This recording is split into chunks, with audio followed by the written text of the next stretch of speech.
Welcome to West Virginia Sports Connection. We're coming to you from Adelphia Sports Bar and Grill in downtown Charleston, West Virginia. And man, we got a special show for you today. We got a star-studded panel. Of course, I'm your host, Tracy and Carl, and I'm joined by three-time All-Pro from the NFL, Carl Lee. Carl. How you doing? I'm good, I'm good. Now, Carl's been on me all day, all season, trying to get Lisa Odie and Frank Gardini on the show, and they're friends of the show, and we'd love to have them on. We also got a special guest, Rasheed Marshall, former WVU quarterback, and we're going to talk all things West Virginia, especially the hiring of Neal Brown. So, guys, welcome, everybody. Rasheed, welcome. Hey, thanks for having me, guys. I appreciate it. This is going to be fun. Yeah, man. Now, listen, obviously, we're going to talk West Virginia football. Holgorsen leaves. You know, there's a search, and we've talked about it in the last couple of shows, Carl. And, you know, there was a lot of going back and forth, and they kept saying Neal Brown's the leading guy. Neal Brown's the leading guy. Obviously, he's got the job, and he's a young coach. He's got a short, small record of 36 and 16, but he's done pretty well for himself, and I have not heard one negative thing. A lot of times you'll hear somebody say something negative. I've not heard anything about that. And I'll just say this to that. I feel like there's like a breath of fresh air after Holgorsen. I think there's a lot of the fan base feels good of having Holgorsen gone. And I don't want to say that anybody would have been okay, but I think there's a great appreciation for a change. I think it was time for a change, and I think if there was ever going to be one, this was the time. I think this is a situation we have not had in a long time. I mean, West Virginia, we're a small town state. We're a relationship-oriented people. People never felt connected with Dana. Something was missing there. Don't you agree? Why do you think that is, then? I think there were a lot of factors. I think some of it was his personality. He was we're kind of a family state. He was a different background, a single guy, different kind of lifestyle. This is the first time West Virginia's had a young coach with a young family like this for football, probably since Bobby Bowden. I mean, Don Nealon was mid-40s when he came in, but Bobby was a young guy in Morgantown, and of course went on to be one of the great coaches of all time. And had he raised his family in town, people would see him in the grocery store, they'd see him in church, they'd see his kids at youth sporting events. I think they're excited to have this again. This is a guy, kind of a normal guy that you're going to see around town. I think people, like Carl said, this is refreshing. They're excited about that. Rasheed, you're in Pittsburgh, and you do the radio for West Virginia football games. What have you heard? I mean, it seems like there's a lot of enthusiasm with this guy.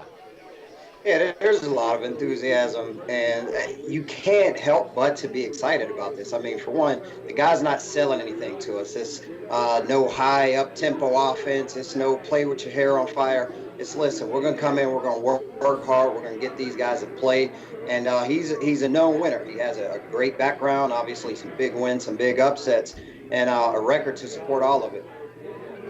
Lisa, what is your take on it? I mean, you follow Marshall, you follow West Virginia, and you are dubbed the football queen. I want to know what your take on this hire is. Well, I think it's an excellent fit for West Virginia. I think Shane Lyons, he knew exactly who he wanted for this position. He went out for him and he got him. I think what's appealing, like Frank said before, what's really appealing with him is that he's got those Appalachian roots. You know, he's a native of Danville, Kentucky. He's not from Texas. He's got connections to our area.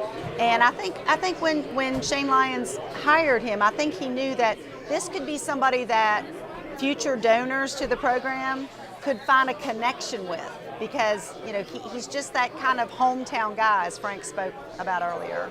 So Neal Brown comes in, and you said, Rasheed, he's had some big wins. I mean, he won in Lincoln, Nebraska this year. He won in Baton Rouge last year against LSU. I mean, are these some of the things that we can expect, hopefully, here in Morgantown?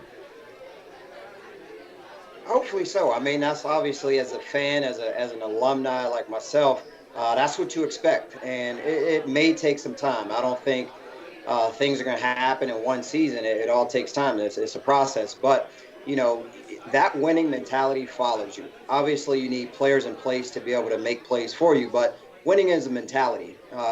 You carry that attitude from Alabama. You bring it up to West Virginia. You instill that get your players to continue to believe, and I think he'll have West Virginia on track. Rasheed, one of my questions is, I know as a defensive back, when there's a coach that comes in and you say he's a guru of a position, how would that fit for you when all of a sudden, like, Dana Holgorsen comes in and he's this great guy?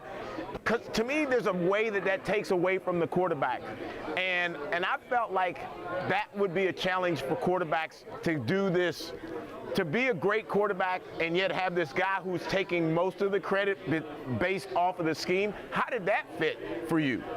How would that fit for a quarterback, I should say?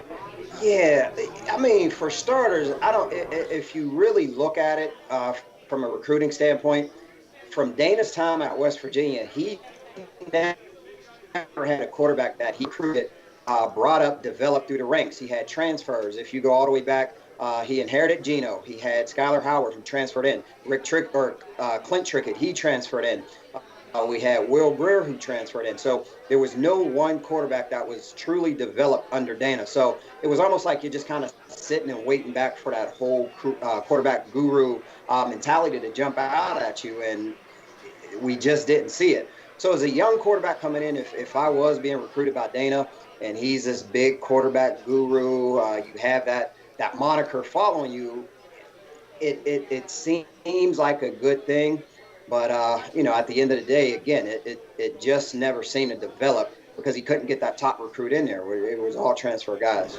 And I thought that was the problem, was at WVU, were you going to get that guy that you could fit your offense and be this great quarterback and get 3 years or 4 years into it, Frank? Well, I wonder, it goes back even further than that because Dana, I'm not sure, nothing against Dana, but I'm not sure he was a developer of quarterbacks. As Rasheed pointed out, even go back to when he was at Houston, he had Case Keenum, inherited him. At Oklahoma State, Brandon Whedon inherited him. Texas Tech, Kingsbury, he inherited those guys. Those were not guys that he really developed, recruited, and developed and so forth. He didn't really do that. I think with Neal Brown, the one thing that's most exciting, this guy is a good football coach. I'm involved with a lot of the coaching searches in the off season, and the two names that kept coming up around the country as the bright young coaches were Scott Satterfield at Appalachian State, who went to Louisville, and Neal Brown from Troy, who is now at West Virginia. Those were the two names. I think West Virginia went out and got one of the real crown jewels of that next wave of coaches. So do you think, with his small sample size, he's 31-8 there, but he's also been an offensive coordinator like Texas Tech, and so he's schooled in that air raid system. Do you think is that what we're going to see? Is that what we're going to see right off the bat? Are we going to see that air raid system? I don't think you'll see just that. I think he's a good coach. I think he'll do what he has to do to win. I don't think he has to. When you think the air raid, you think, throw the ball all over the place. If you look at his time at Troy, they ran the ball well, and they ran about as much as they threw. I think he'll be just a really good football coach. I think that's a good thing. Well, and Lisa, I'm thinking, like, West Virginia has to have not just great offense, because we've talked about great offense for so long. At some point in time, where's the defense? I know the 3-3-5 was good, right, but at some point in time, you got to get down to a true base defense that can stop people. Right. The fans are slow to think about that. They want the exciting offense. They want the points scored. That's what the fans see when we're thinking, college football. But you're right. Somewhere along the line, they have to focus on that defense and make sure they're able to stop those teams in the Big 12. That seems like it's a weakness throughout the Big 12. Right. Fair enough. Yeah. Those teams, they're shootouts when they play each other. So if they could find a way to build that defense up, that's going to give them an edge when they go into Big 12 play. Tracy, I think Rasheed made a great point, too, that it may take some time. I don't care who comes in next year, whether it's Vince Lombardi. It may take a while because it's a young team coming back. Dana, I'm not sure that the program is being left as good as he found it. I don't mean that to be unfair, but I'm not sure that it's being left as good as he found it. Very good point. And the schedule is pretty challenging next year. Absolutely. Listen, we're going to hold up. We're going to take a commercial break real quick. Rasheed, don't go away. We'll be right back. Don't go away. You can do and you can say anything you want. Live your life and I'll live mine any way I want. You can have and you can take anything you want. But everything that you do, make it what you want. Anything you want, and I want. You can do and you can say anything you want.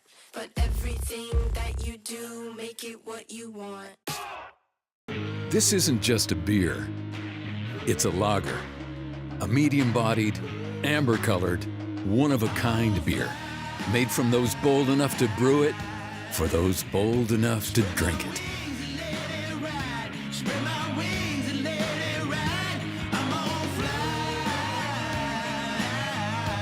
Tap into your inner eagle. Yingling Traditional Lager. Spread your wings. It's football season again, and Tony the Tailor has the perfect sportswear, outerwear, and footwear. Johnny O quarter zips and sports shirts, Bill's khakis, and boots from Allen Edmonds are what the smart people are wearing this season for game time and play time. We have a great selection in our downtown Charleston store, or shop at our new downtown Huntington location. Can't make it in? Shop online at bestmastertailor.com. Tony the Tailor, West Virginia's finest men's store. West Virginia Sports Connection is brought to you by Subway, Development of West Virginia, Greg Hammond. With promotional consideration from Sprague's Distributing Company,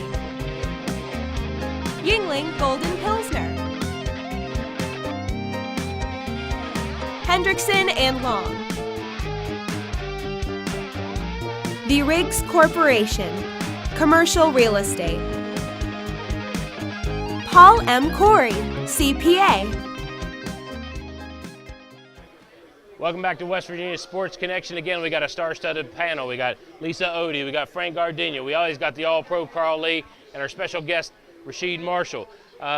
Listen, you can, if you like what you see, you can check our show out on Facebook, on YouTube, on Apple iTunes, and also on our website at WVSportsConnection.com. With that said, now that I got that plug out of the way, Rasheed, I wanted to go back to a comment you made when we were talking about the air raid, and Frank made a comment about, you know, Neal Brown ran the ball a lot at Troy State.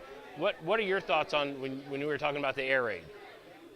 Yeah, so basically, Carl actually made a good point, in my opinion, about getting to a university and bringing a scheme with you. But before you get there, you don't know what that roster has in store. You don't know what you're dealing with until you truly sit down, break down that roster, look at personnel, look at position, look at early entries for NFL. Right now, West Virginia is not going to be in a position to have a ton of receivers out on the field. There is some talent coming back.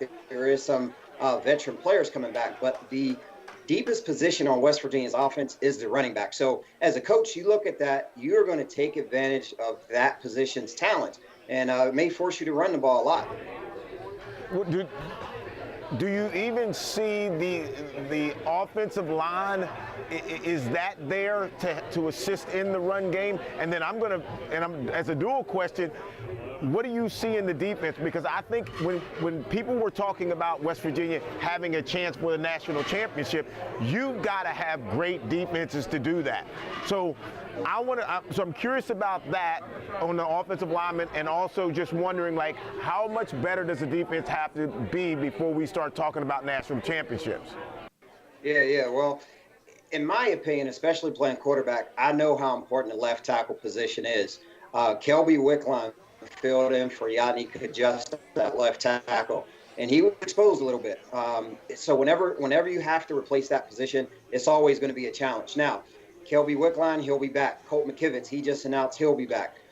So you do have a little bit of veteran guys coming back that's up front that'll be able to kind of instill some veteran leadership up front. As far as defense goes, I don't think any coordinator in the Big 12 can truly hang their hat on any unit and say they were a dominant defense. You know, the Big 12 is known for scoring points. I think you need to get takeaways, you need to get turnovers, and the team in the Big 12 that's able to do that is going to be an effective defense, and a defense that's going to be able to flourish. You're not going to stop any team in the Big 12 offensively. It's just too explosive. he's bringing in his defensive coordinator, right, Vic Koenig, and Frank, do you know anything about it, or Lisa, do you know anything about Vic? I don't know much about him. Obviously, I didn't follow Troy football, but he's been a lot bringing of that guy places. in. He's a veteran coach, been a lot of places. And most places have gotten better when he inherited situations that weren't great and made him a little better. Spent some time in Chapel Hill, North Carolina. He's a veteran coach. He's coached a lot of places. So I also heard that Tony Gibson, they're maybe trying to find a place for him. He hasn't gone anywhere yet. He's kind of in limbo right now as of the time we're taping this show. And do you guys see a fit for him still on that staff? I mean, it sounds like they're going to give him a job in the athletic department. He's owed like $950,000 on his contract. So you got to try to find something for him to do. Right. That's a lot of money. But I'm not sure what his role will be. We may not know that for a while. I want to swing over to the Queen here for a second and start a little bit of a different conversation. How patient is the fan base going to be in, as Rasheed's talking about, there's a process here, and we've seen West Virginia fans not be comfortable in waiting and or very judgmental in that process. So while this may take some time, how does the WVU fan base react to that? Well, I think they're going to have to be patient. I mean, they're going to have to give this guy time to come in, implement the program that he wants to implement in Morgantown, bring in the players that he wants to be able to implement the program, and just give some rebuilding time. I mean, Rome wasn't built in a day, they say. And the fans are going to have to realize if he can come in, and in my opinion, if he can go 5-5, that's a successful year. I don't know.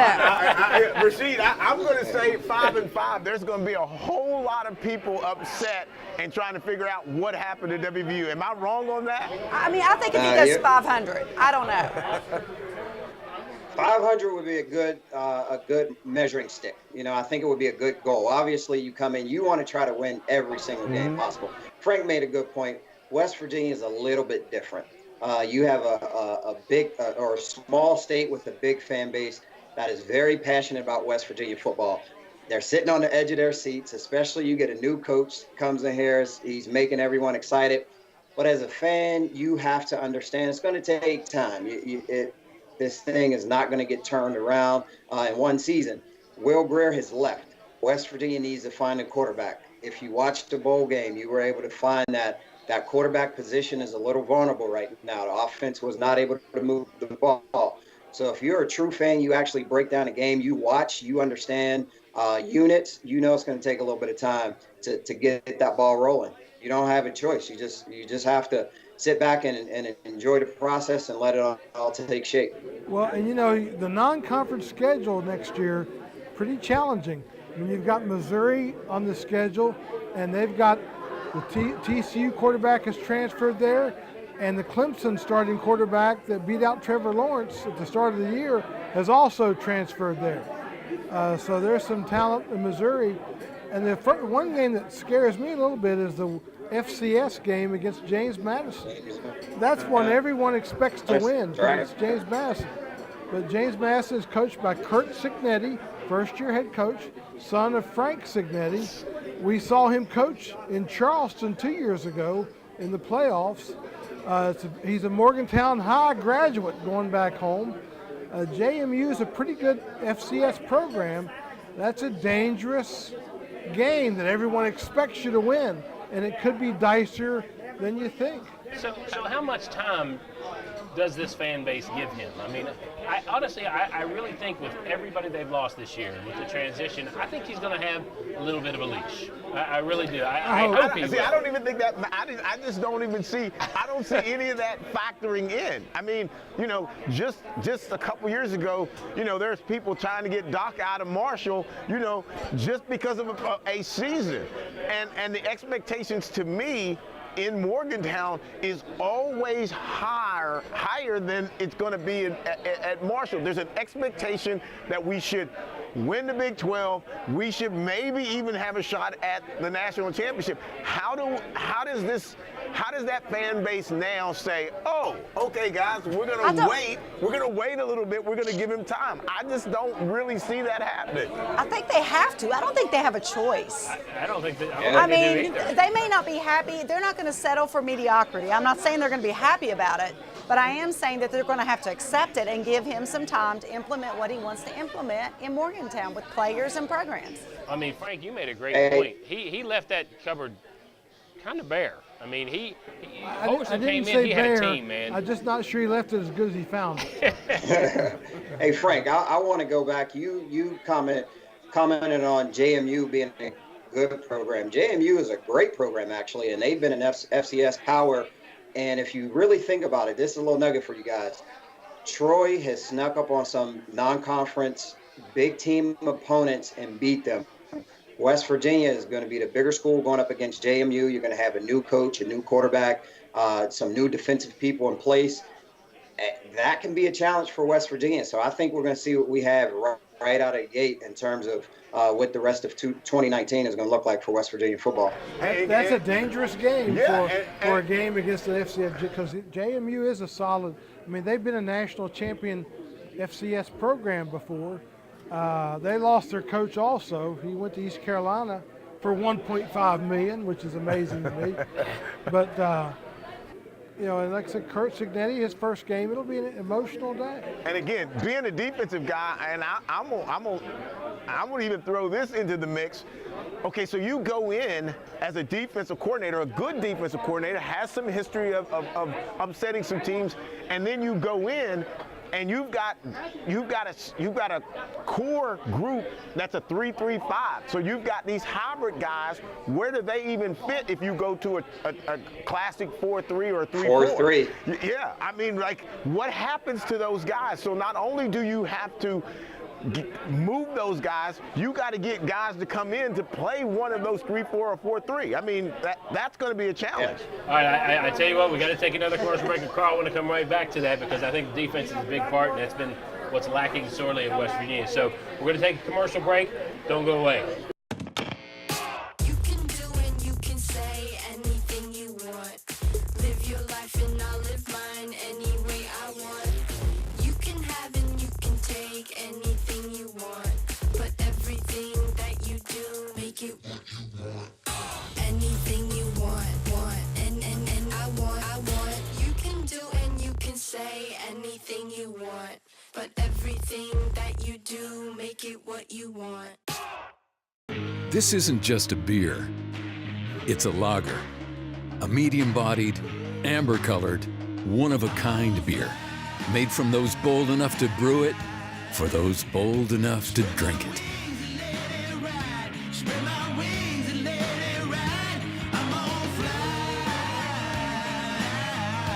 Tap into your inner eagle. Yingling Traditional Lager. Spread your wings. It's football season again, and Tony the Tailor has the perfect sportswear, outerwear, and footwear. Johnny O quarter zips and sport shirts, Bill's khakis, and boots from Allen Edmonds are what the smart people are wearing this season for game time and play time. We have a great selection in our downtown Charleston store, or shop at our new downtown Huntington location. Can't make it in? Shop online at bestmastertailor.com. Tony the Tailor, West Virginia's finest men's store. West Virginia Sports Connection is brought to you by Subway, Development of West Virginia, Greg Hammond. With promotional consideration from Sprague's Distributing Company, Yingling Golden Pilsner, Hendrickson and Long, The Riggs Corporation, Commercial Real Estate, Paul M. Corey, CPA.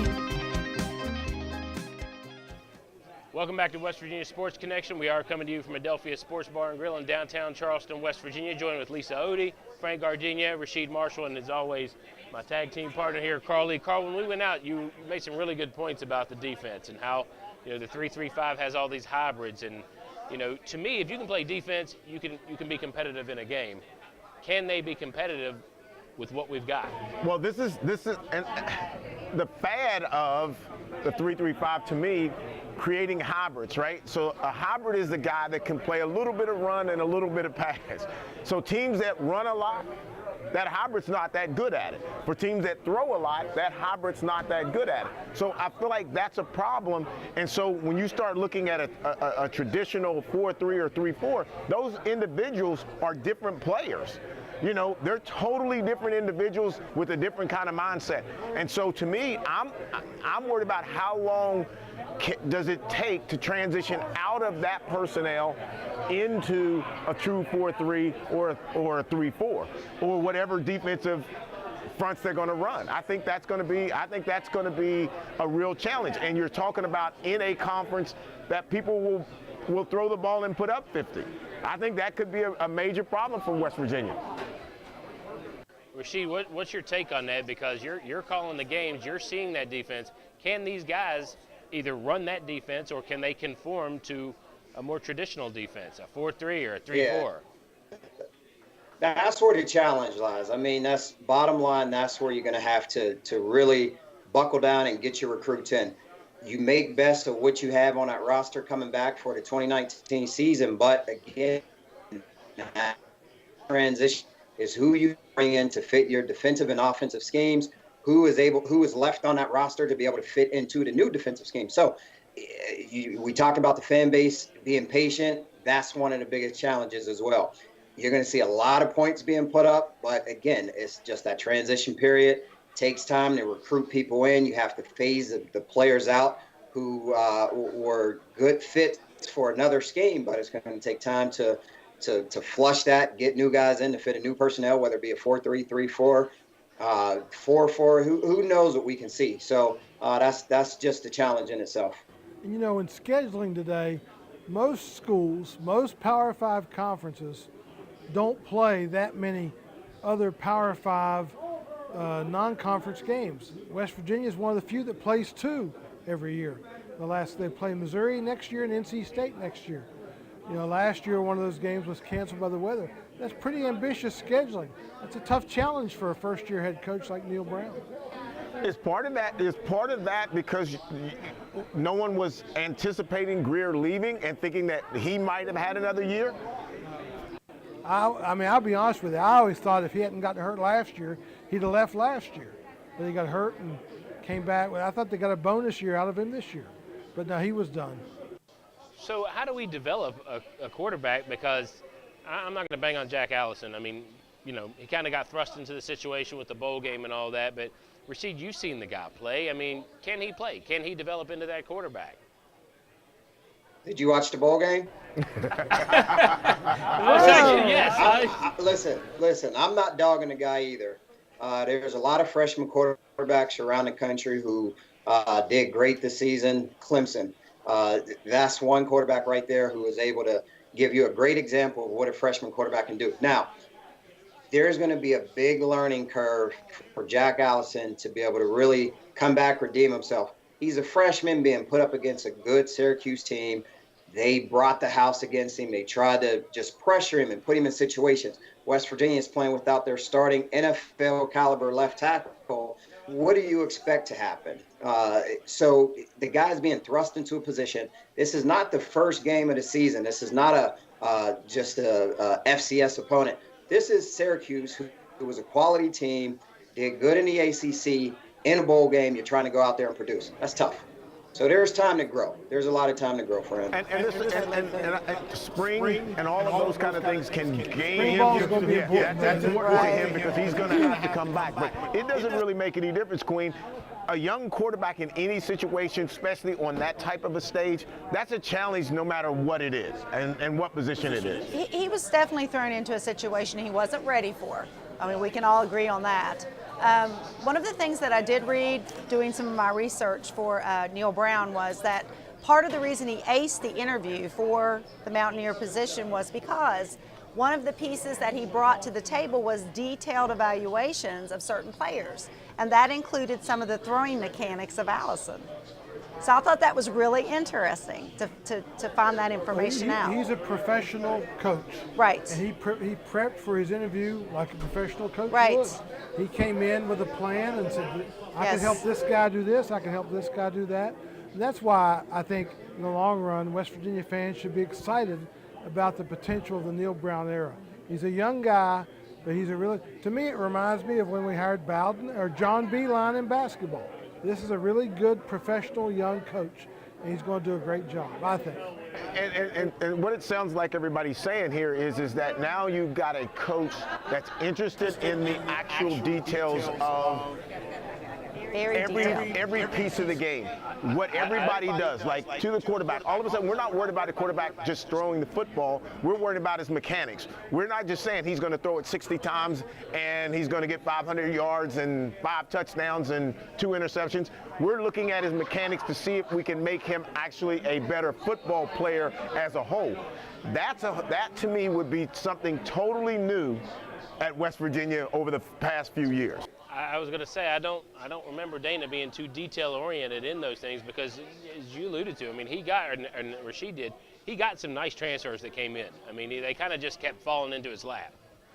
Well, the perception was, and Rasheed knows better than I do, the perception was that the offensive side really didn't care or know what the defensive side was doing very much. I don't think that'll happen with this new staff. I mean, this won't happen with this head coach. He's going to understand. He's going to have a pulse for every aspect of the program. I think. We'll find out, but I think they've made a great hire. How important is it? You alluded to this earlier that that's Shane Lyons' guy. He targeted him. I mean, obviously Dana wasn't Shane's guy. Shane didn't hire him, right? Oliver Luck did. So now that he's got his guy, does he have this? I hate to keep saying it, but this leash, this certain amount of time to put this thing together. Do you think so? I mean, I'm sure they're optimistic. Going to say to this, I'm going to say, as long as he's there and he doesn't tank, because he's going to hear a lot of bad noise. There's going to be a lot of chatter if they don't win early, which I don't think any of us think that that's going to happen. So I think he's going to hear a lot of chatter, but I think it's his guy. And so long as he's his guy, and he can justify we're turning the program, we're redefining it, that he'll be okay. But there's a place in there where there's a breaking point of that friendship and or connection that you're going to have to break if the fans go south on you. Well, hopefully they won't. Hopefully he'll surprise a lot of us. What were you getting ready to say, Rasheed? Real fast, just one point. This is a thing, and Carl, you'll be able to relate to this. It's like an NFL GM. You get a first round pick. That guy's going to get a little more string, a little more slack to stick around a little bit. I want to look like a fool in this first-round NFL bust.